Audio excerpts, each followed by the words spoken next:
جریر، ابصر بن قاسم اور شعبہ سے بھی سابقہ سند کے ساتھ مذکورہ بالا روایت بیان کی گئی ہے۔ شعبہ کی روایت میں ہے، سلیمان اعمش سے روایت ہے، انہوں نے کہا میں نے ذکوان سے سنا، انہوں نے ابو صالح ذکوان سے اپنی سماع کی وضاحت کی ہے۔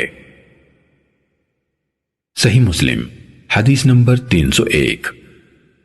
معاویہ بن سلام دمشقی نے یحییٰ بن ابی کثیر سے روایت کی کہ ابو قلابہ نے انہیں خبر دی کہ حضرت ثابت بن ضحاک رضی اللہ عنہ نے ان کو خبر دی کہ انہوں نے حدیبیہ کے مقام پر درخت کے نیچے رسول اللہ صلی اللہ علیہ وسلم سے بیعت کی، اور یہ کہ آپ صلی اللہ علیہ وسلم نے فرمایا، جس شخص نے اسلام کے علاوہ کسی اور مذہب پر ہونے کی پختہ قسم کھائی اور جس بات پر اس نے قسم کھائی اس میں وہ جھوٹا تھا تو وہ ویسا ہی ہے جیسا اس نے کہا، یعنی اس کا عمل ویسا ہی ہے، اور جس نے اپنے آپ کو کسی چیز سے قتل کیا قیامت کے دن اس کو اسی چیز سے عذاب دیا جائے گا، اور کسی شخص پر اس چیز کی نظر پوری کرنا لازم نہیں جس کا وہ مالک نہیں۔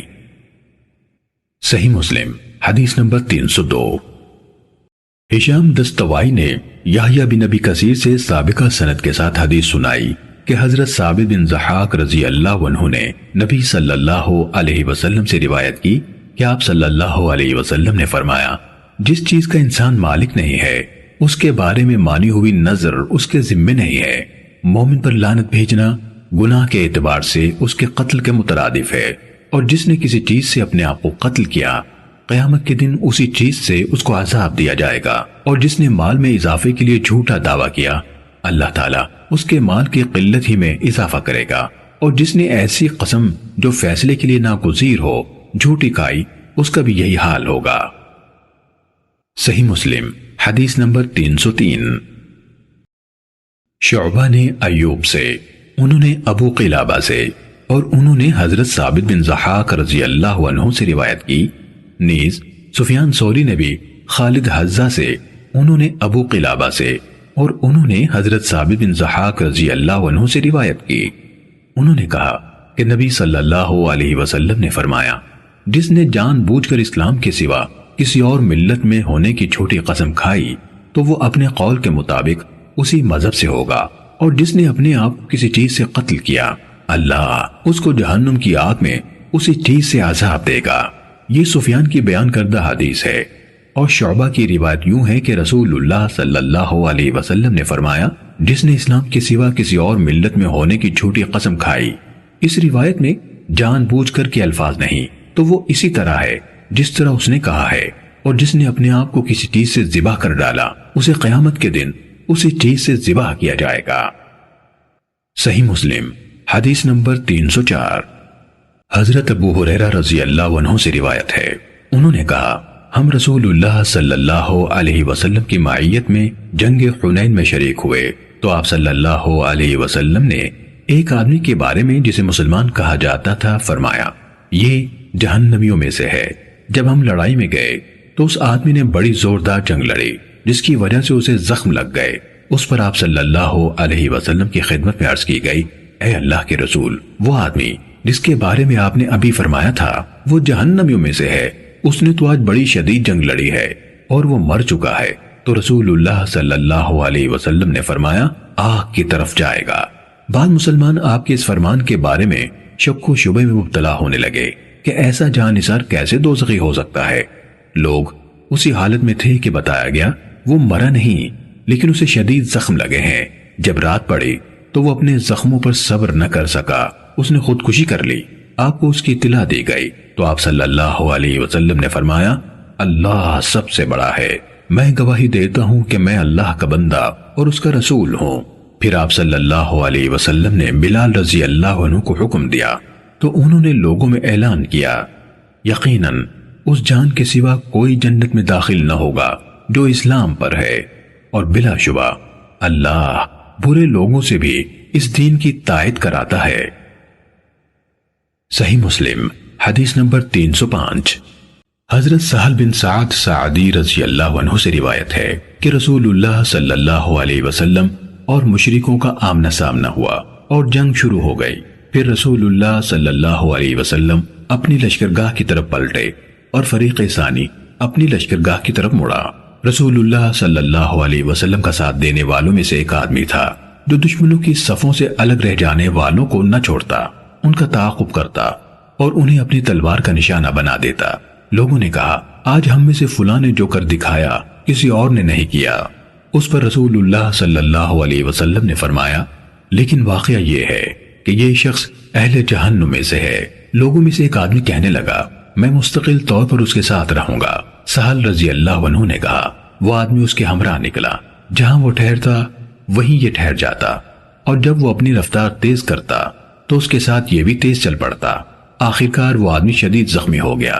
اس نے جلد مر جانا چاہا تو اس نے اپنی تلوار کا اوپر کا حصہ یعنی تلوار کا دستہ زمین پر رکھا اور اس کی دھار اپنی چھاتی کے درمیان رکھی، پھر اپنی تلوار سے اپنا پورا وزن ڈال کر خودکشی کر لی۔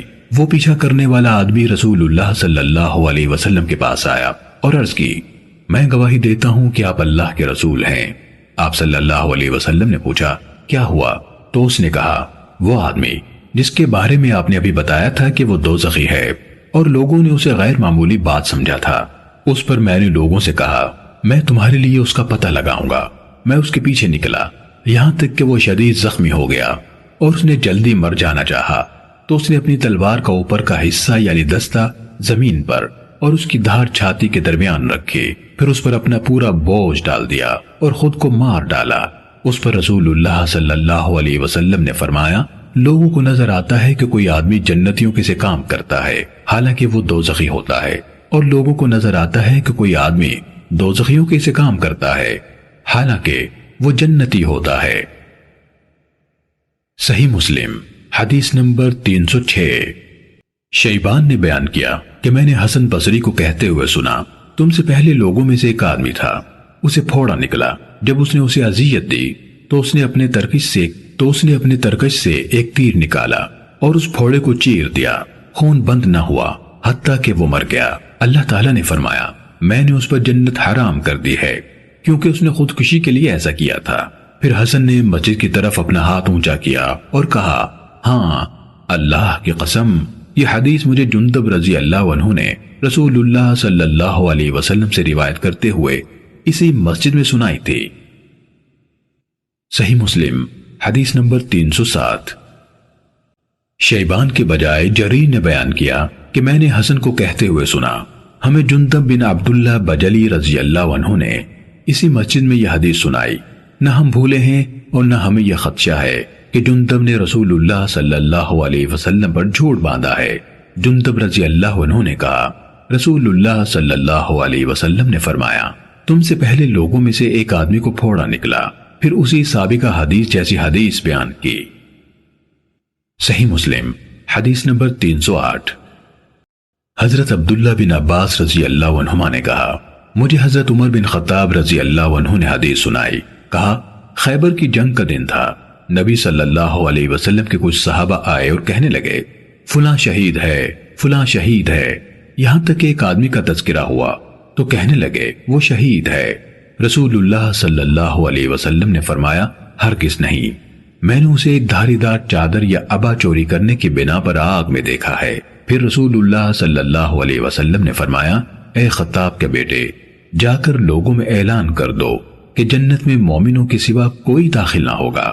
انہوں نے کہا، میں باہر نکلا اور لوگوں میں اعلان کیا، متنبہ رہو، جنت میں مومنوں کے سوا اور کوئی داخل نہ ہوگا۔ صحیح مسلم حدیث نمبر 309۔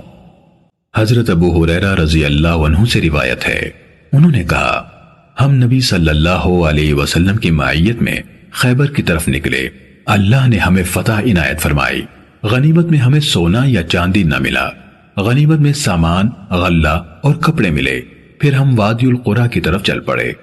رسول اللہ صلی اللہ علیہ وسلم کے ساتھ آپ کا ایک غلام تھا جو جزام قبیلے کے ایک آدمی نے، جسے رفاعہ بن زید کہا جاتا تھا اور جزام کی شاخ بنو زبیب سے اس کا تعلق تھا، آپ کو ہبہ کیا تھا۔ جب ہم نے اس وادی میں پڑاؤ کیا تو رسول اللہ صلی اللہ علیہ وسلم کا یہ غلام آپ کا پالان کھولنے کے لیے اٹھا، اسے دور سے تیر کا نشانہ بنایا گیا اور اسی سے اس کی موت واقع ہو گئی۔ ہم نے کہا، اے اللہ کے رسول، اسے شہادت مبارک ہو۔ آپ صلی اللہ علیہ وسلم نے فرمایا، ہرگز نہیں، اس ذات کی قسم جس کے ہاتھ میں محمد کی جان ہے، اوڑھنے کی وہ چادر اس پر آگ کے شعلے برسا رہی ہے جو اس نے خیبر کے دن اس کے تقسیم ہونے سے پہلے اٹھائی تھی۔ یہ سن کر لوگ خوف زدہ ہو گئے۔ ایک آدمی 1 یا 2 تسمے لے آیا اور کہنے لگا، اے اللہ کے رسول، خیبر کے دن میں نے لیے تھے۔ یہ سن کر لوگ خوف زدہ ہو گئے۔ ایک آدمی 1 یا 2 تسمے لے آیا اور کہنے لگا، اے اللہ کے رسول، خیبر کے دن میں نے لیے تھے۔ تو رسول اللہ صلی اللہ علیہ وسلم نے فرمایا، آگ کا 1 تسمہ ہے یا آگ کے 2 تسمے ہیں۔